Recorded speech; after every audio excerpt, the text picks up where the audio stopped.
Mahogany Jones.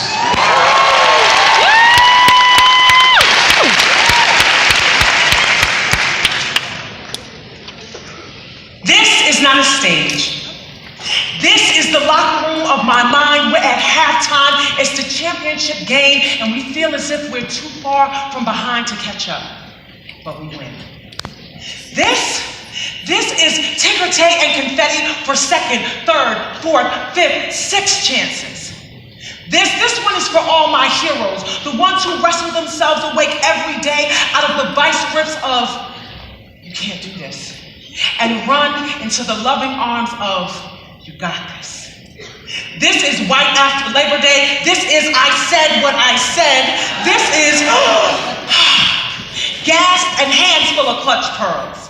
This right here, this is that one dream where you're fighting and you're being attacked, but it seems as if you're paralyzed by fear and all your limbs are too heavy for your punches to land proper. So you wake yourself up, go back to sleep on purpose, dream the exact same dream on purpose, only to fight your opponent and beat them to a bloody pulp. This is the power of giving none, and all the lessons I learned from Cardi B. So I want to say that 2018 has been one of the most accomplished years of my career, and also one of the most challenging. Which leads me to when I first met Cardi B. Okay, now listen. She's only a friend in my head. I have another, Issa Rae. We'll talk about it later. And I met her, I think it was about a year ago, and I was teaching a group of 10 to 13-year-olds in Southwest Detroit, a hip-hop songwriting class. And they needed an instrumental. And so they asked me, they're like, we want an instrumental. I said, well, what instrumental would you like? And they say, Cardi B's Bodak Yellow. And I'm like, what is a Bodak Yellow? And who is Cardi B?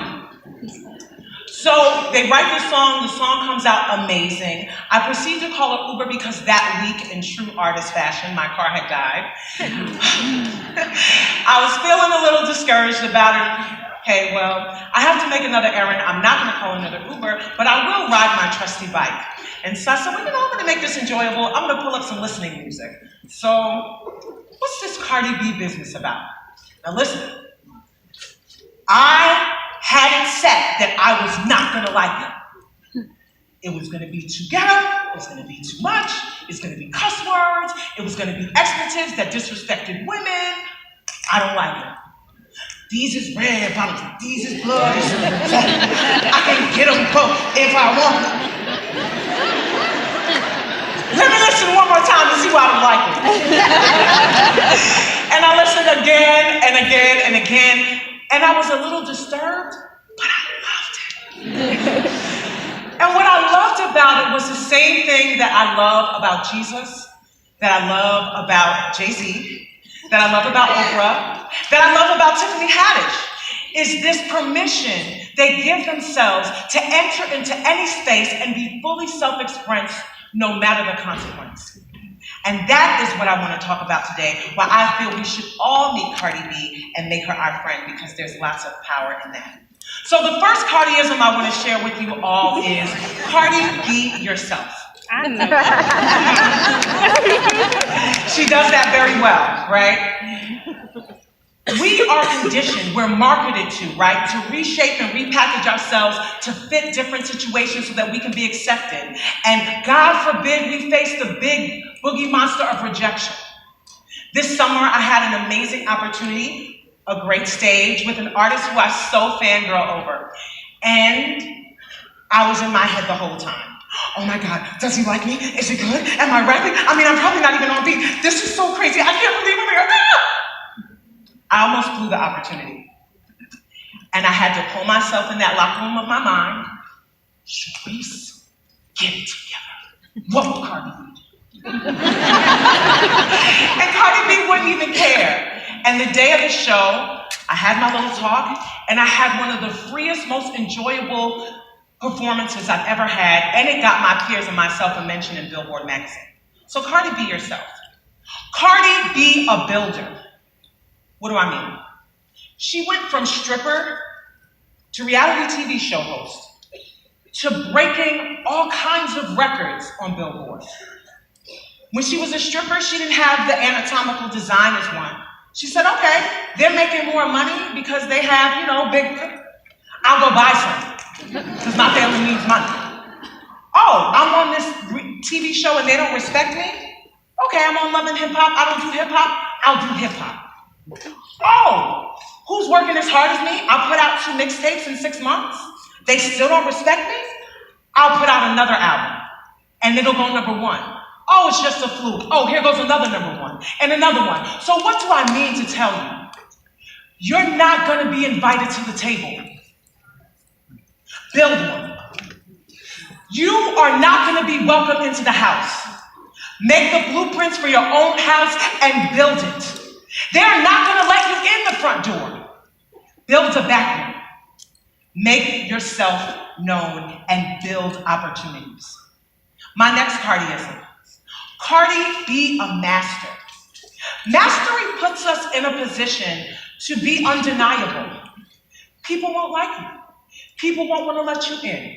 But when you're a master, my presence can't be denied. Mastery gives you the footing that you need when you're living in a space that wants to knock you off your square. You owe it to your God-given purpose and yourself to master who it is that you are and to not allow anything to get in your way. My final Cardiism, which is my favorite, and I've used it a lot this summer.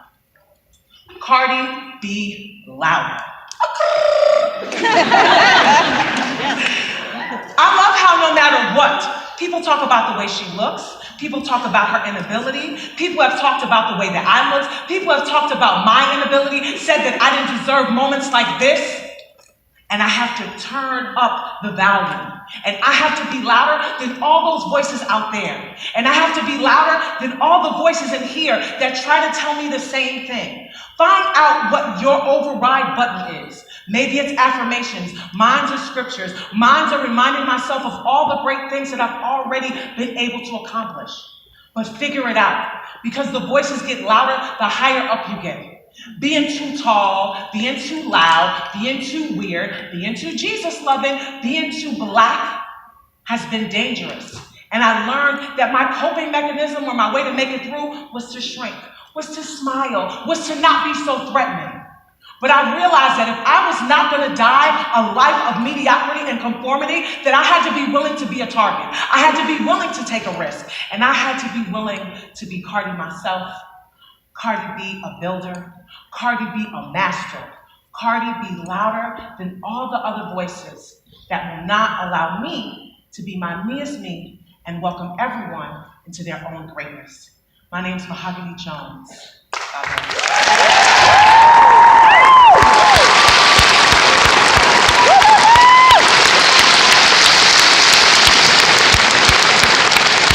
Please welcome to the stage, CEO of Passage, Alex Linnebrink.